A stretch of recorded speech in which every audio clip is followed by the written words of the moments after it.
Welcome back to the Stephen Knight Show. Adam, how's it going? How was your break? It's going well. Break was well, actually, too. Managed to get a couple of little quick trips Well, you got out. a tan. Yeah, yeah. So went to beach, family trip to the beach in North Carolina, and then a few days in Atlanta, just Oh, to see family again. oh, Uh, Atlanta. yeah, yeah, yeah. Well, I don't see you wearing a mask, so I don't know if I can trust I you. wear a mask everywhere I go. Ah, And I'll be in DC next month.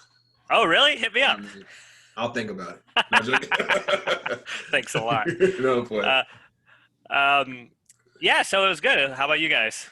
Yeah, same old same. Just trying to make it through. Make it through. But it's been good. It's been good. I'm gonna let you and Chick take away with movie reviews. Sure thing. So I saw quite a bit of movies, I'd say, over the break, nothing too big. And I just wanted to talk about a couple of documentaries that I watched first and then kind of hop into the big releases. So the first one was called Feels Good Man. And this is a documentary that debuted at Sundance, and it follows the story of the artist who created Pepe the Frog. And as we're all aware, because we've been on the internet, Pepe the Frog was this internet meme that became adopted by kind of the alt-right and the Nazis and things like that as a hate symbol.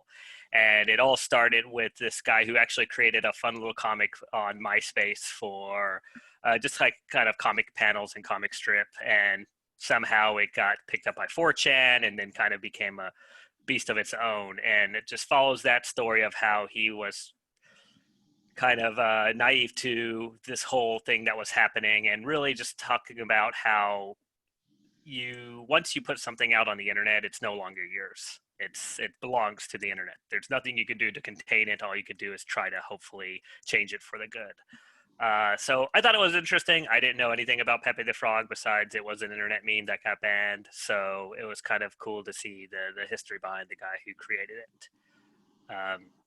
The next one I saw was Too Funny to Fail, and this is the life and death of the Dana Carvey show.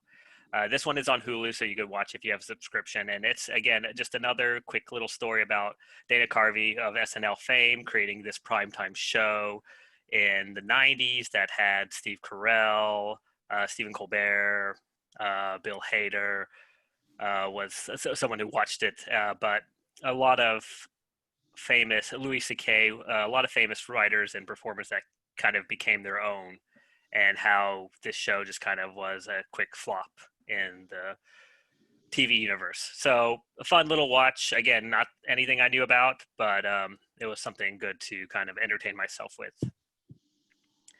And finally, I want to get into the big releases, and the first one was Mulan. And for anyone unaware, this is the big live-action Disney remake of the animated classic from the 90s about a woman in China that dresses up like a man to join the army to honor her family, and what happens when she gets caught and the story there. And this live-action release was supposed to, it's actually the longest, I think, premiere, because they premiered it a couple weeks before everything shut down, and then the release never happened until Disney put it up on Disney Plus for a movie. And I will say it's a little different from what you remember as a kid. It's more of a serious tone, and of course, the film's not without its controversy, especially with them filming where the internment camps are in China, and of course, controversial comments from the main actress. But despite all that, it was not really a good movie, and I don't want to say it was a bad movie, but the Mulan, I remember growing up was kind of fun and funny, and this one was a very serious and bland, kind of two-dimensional film. You don't really get a lot of character development. You get a lot of scenes that jump from one to another, and you're getting a lot of kind of wide vistas of the background and the China at the time. So I will say for this, if you were on the fence about it, hold off. Use your Disney Plus subscription just to watch the animated version. It's not worth the extra $30 that you have to pay on top of your Disney Plus subscription to see it. And if you're really wanting to see it, wait till December 4th when everyone else will get it on Disney Plus. I just And would like to add, I'm sorry. Oh, yeah, no, go Because ahead. I saw it too, and I didn't see the big hype about it. It's some they could have, if it wasn't for the fact that it was a Disney movie, that's something that I would have seen on Netflix. You know, one of those movies they just slide on there without a mention. You just happen to find it. Oh, Mulan. Yeah. Yeah, yeah, it's interesting because it's hit the trend. I think so. I like the live remake of Jungle Book, and I think that movie was just so old that I don't really remember it growing up. So making a remake of it was fine, but the remake of The Lion King was a flop, I thought. And again, this is another one that they were really having high hopes for, and it just didn't really. I mean, you put it correctly. It felt like a Netflix movie, Yeah. and But like a no dig lesser at Netflix, Netflix. but everyone knows when you watch a Netflix movie what you're getting into.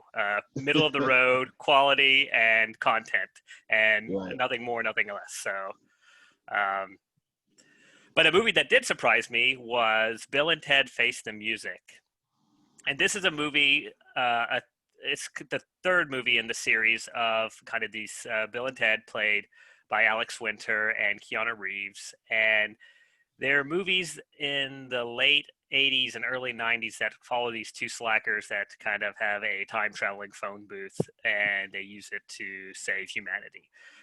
Silly premise, silly plot.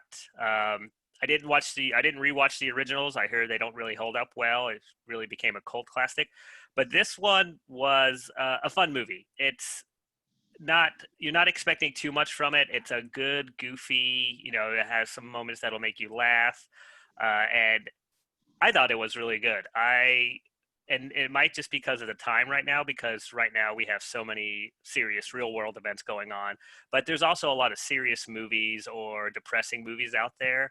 And Mm. this one was just like, here's a fun, easy hour and a half of your time just to watch these characters that from the 90s do goofy things along with their daughters and other family members. So looking for something different, it is $20 to rent on demand. Then definitely check it out. Cool. That was your last one? Yeah, yeah.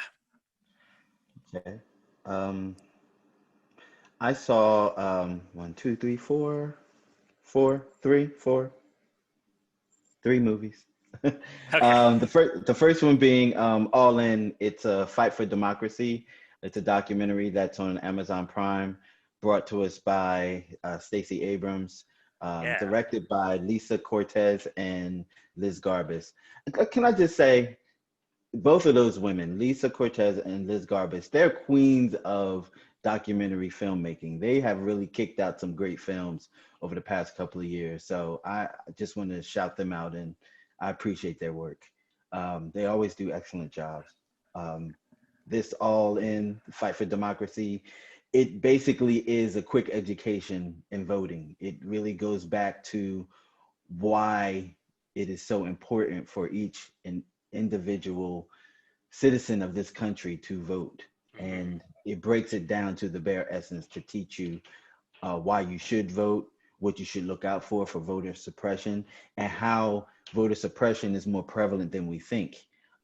There's a lot of cases in court right now regarding voter suppression. And I just think it's a good, everyone should watch it. Every American citizen should watch this movie to get an education on government and how your vote works.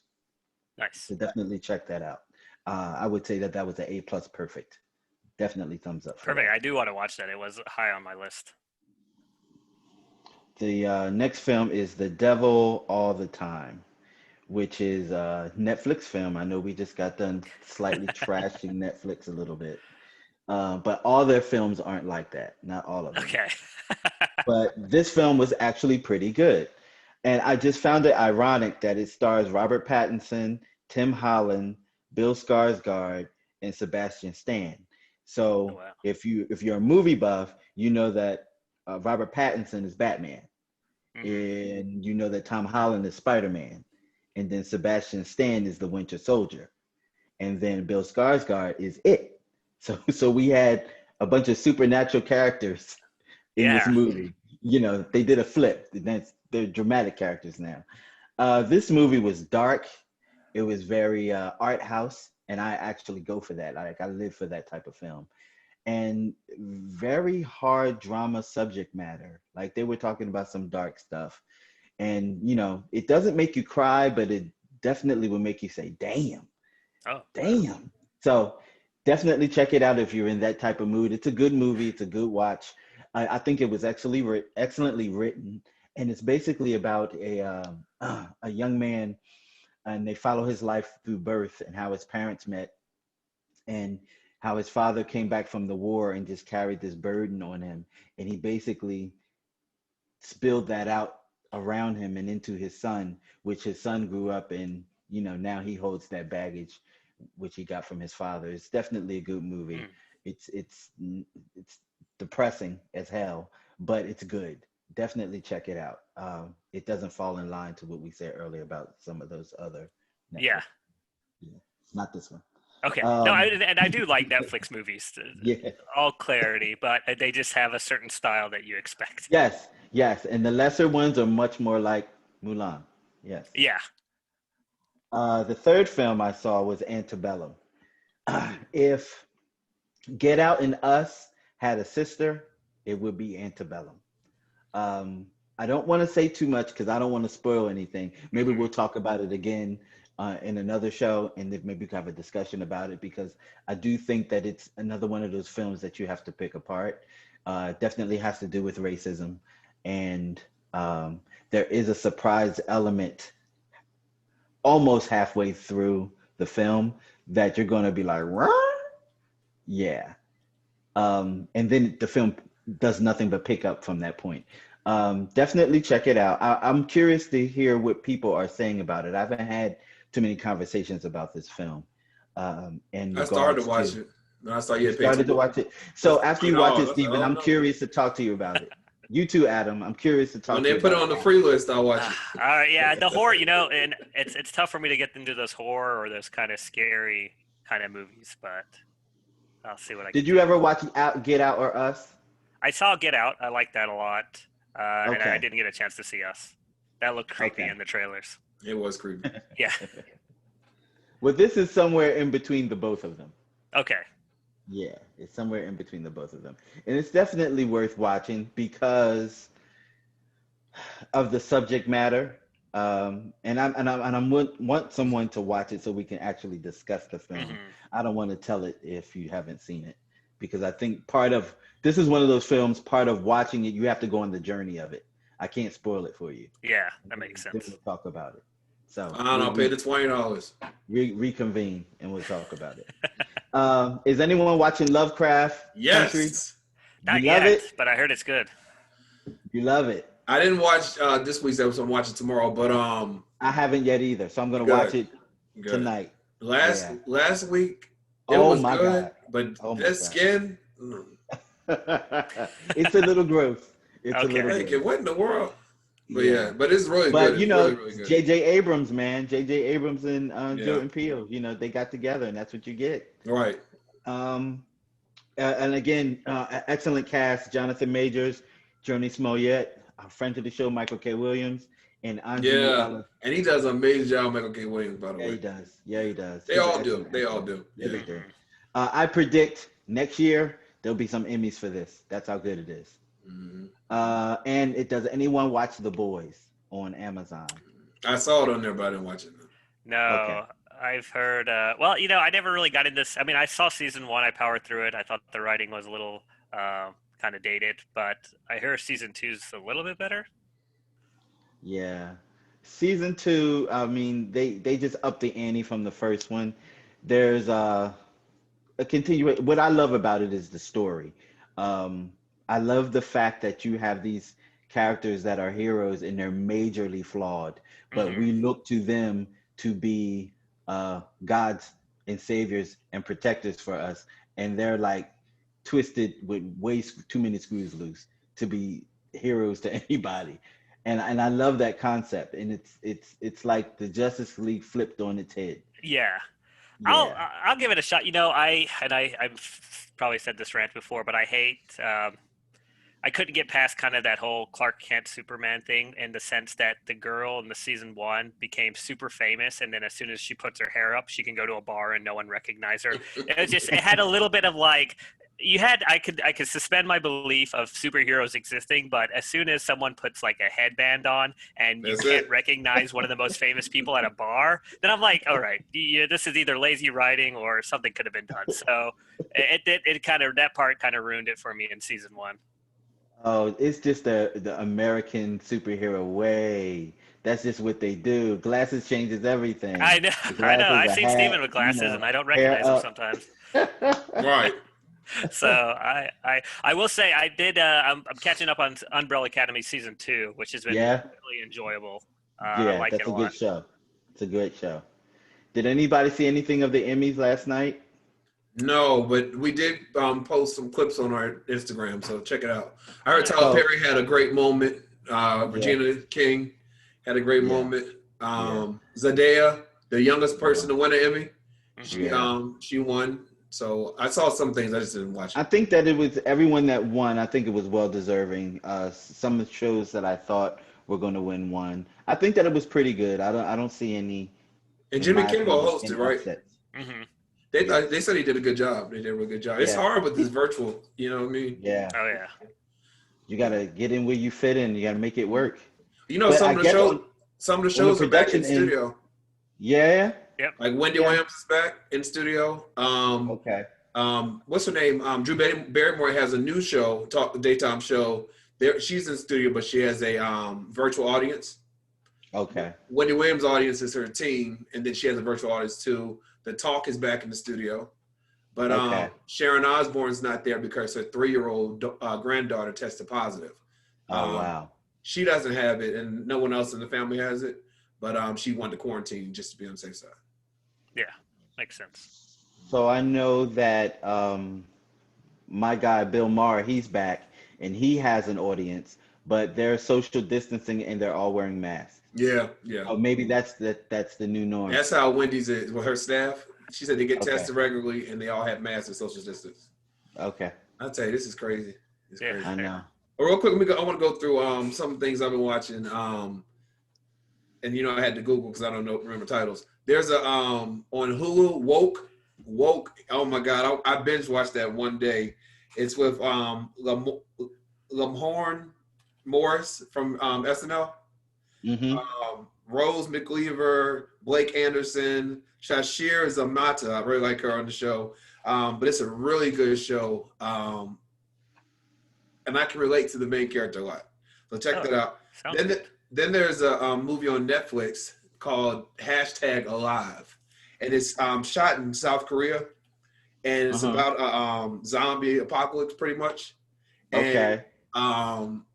this young guy, he's in his family's apartment. He's like, I would guess in his early 20s. They all go out. He's home. And then you just see all these people running around, eating each other up. And he's kind of like, what in the world's going on? And on TV, they're talking about it. And so his parents call him to stay in the house. We're safe, but stay in the house. And so days and days go by. He gets attacked a few times, or people try to attack him, try to get into the apartment. And then he's about to commit suicide because he feels like he's the only one left. And then a light flashes to him through his window. And it's another girl who survived as well. So they kind of get through it together. But the good thing about this is you don't know how it's going to end. Like I thought something was going to happen and something complete opposite happened. But it was really good. I did see that fly up on the screen. So now I know it's good to watch. Really Okay. good. Yeah. All right. Sounds good. I'm watching a lot of documentaries on Amazon Prime. They have some really good documentaries.